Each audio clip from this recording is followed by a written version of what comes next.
the impact Burkina Faso have made.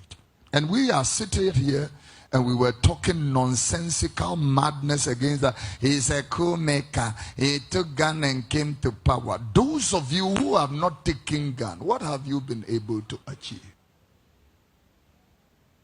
A month ago, this young man commissioned a tomato factory, $12 million. You people said you were building a dam with $12 million. Where is the dam?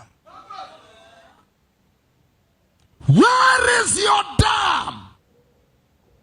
This young man is a sensible human being. Sensible human being. And he is working. The people feel he is some kind of an idol. The work where oma uniska obekum onem obebo wutiri mutu. He will shoot you in the head. Try and chop money in the government of this young man. Yeah.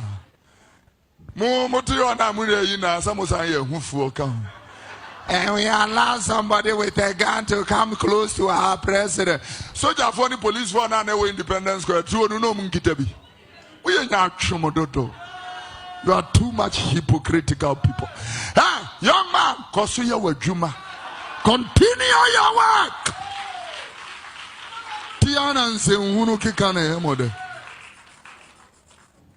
A young man can build tomato factory, build schools.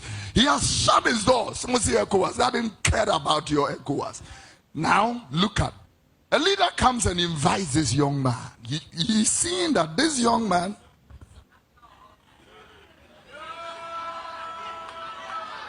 but you're marking it too fast. I haven't said, I am only pointing my head. Sorry, Apple. Alright, guys. I am glad a lot of people are now seeing who truly Ibrahim Traore is. How great this man is. A lot of people are seeing it. And I so much love this. Yes, I so much love this. It's alright. This is a Ghanaian, I think he's a Ghanaian pastor, appreciating Ibrahim Traore for how he is trying for his people. Right? Everything he said here is true.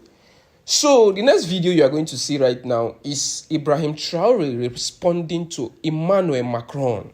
I know you have come across the news where Emmanuel Macron came out publicly and insulted Africans. He insulted African leaders, said that Africans are ungrateful.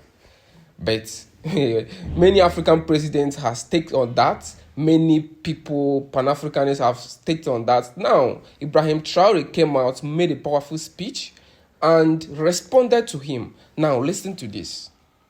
Quand je prends dernièrement les propos de Emmanuel Macron, when I recently consider Emmanuel Macron's remarks about Africa, every conscious African should therefore quickly understand everything he has told us and what it signifies. General Chiani recently spoke of a change in tactics or strategies of the French forces in Africa. I think he has come to confirm it. It is about dissolving and keeping a core presence, and Emmanuel Macron said it so well that we can only thank him for this sincerity, even if some wanted to pull the wool over the eyes of their population. But reality eventually catches up with them too. They will not leave certain countries. They have simply dissolved the structure. You will no longer see them in bases, but in embassies, they will be there. They will form security companies to secure their companies that exist in these countries, but the soldiers will be there. But you will no longer see them in uniform gathered in bases. That's all it means. They will reorganize, but will be there. He spoke of politeness towards certain heads of state by giving them the priority of announcing the break or the departure of French forces. This matters little to us, one might say, but all we know is that if you want a break with these imperialist forces, it's simple. You denounce the agreements. Everything starts there. I think the example of Chad in any case is palpable. They started by denouncing the agreements. Otherwise, if the agreements are not denounced, just saying that the bases are leaving, we have done nothing. because the problem lies in the colonial defense agreements that have been signed since independence. The most dangerous thing is not what you see in the bases. The most dangerous thing is the military advisors. Military advisors exist in all these countries. They also existed in Burkina until 2022, until we took responsibility. And who are these military advisors? They are the ones who are supposed to implement France's policy here. They must work to make our armies very weak, so that France can always have the argument of existing here under the pretext of comparing us. They had succeeded. Our sentinels were thus standing guard with sticks. That is what France wants from our armies.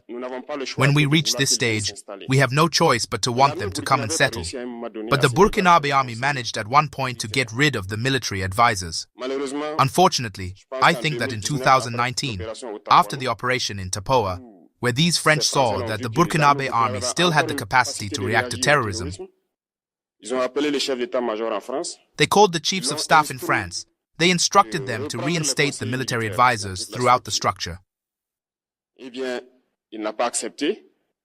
Well, he did not accept, but upon returning to the country, the politicians instructed him to accept the military advisors, and that is where the military advisors returned to the Burkinabe army in 2019, with all the consequences that we know. The army was disappearing in the years 2020 to 2021, and moreover, this is the moment when many soldiers had to desert, because there was no more hope. We were collapsing.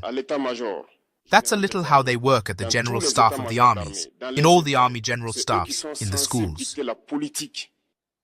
It is they who are supposed to dictate the policy of our army. It is they who tell us how many to recruit, when to recruit, and what to do with them. They are in the schools to tell us how to train them, and so on.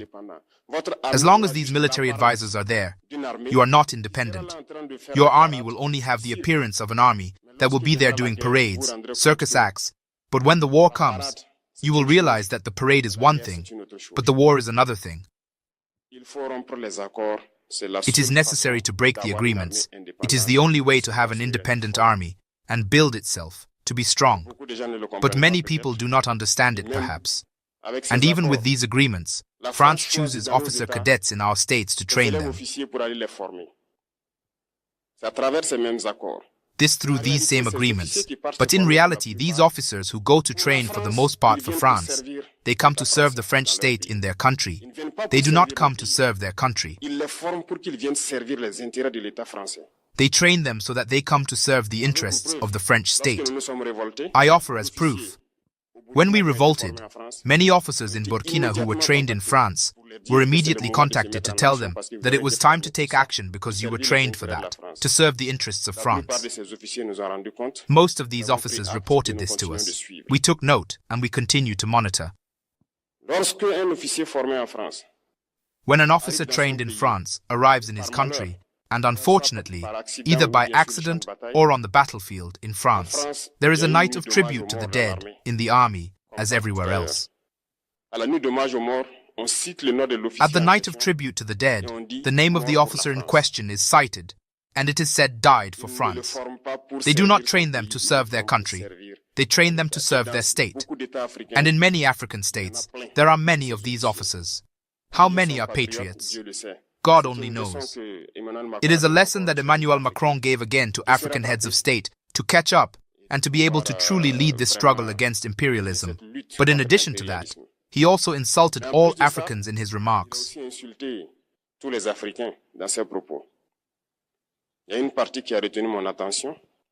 There is a part that caught my attention where he spoke of ingratitude, and that ingratitude is a disease not transmissible to humans. He is human, our ingratitude is not transmissible to him. That's how this gentleman sees Africa, sees Africans. We are not humans in his eyes. Perhaps it is he who is not human. He does not put himself in the class of humans, but well him. I think that if he did not think about it, and he prays every morning when he wakes up, he should pray to the Africans, because it is thanks to our ancestors that a France exists today.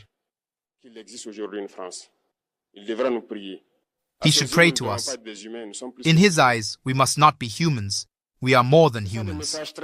These are very strong messages that he conveys. I pity the French people. But still, he is good for Africa, a necessary evil for us. Those who want to awaken. Those who do not want to awaken. As we say, one cannot awaken someone who is not sleeping. Africans must awaken. We must work to be independent, at least so that our people know happiness. And the struggle against imperialism is that. It is necessary to decolonize mentalities, to take into account all this data, because the world gives us so many examples to see. For them, there is no morality.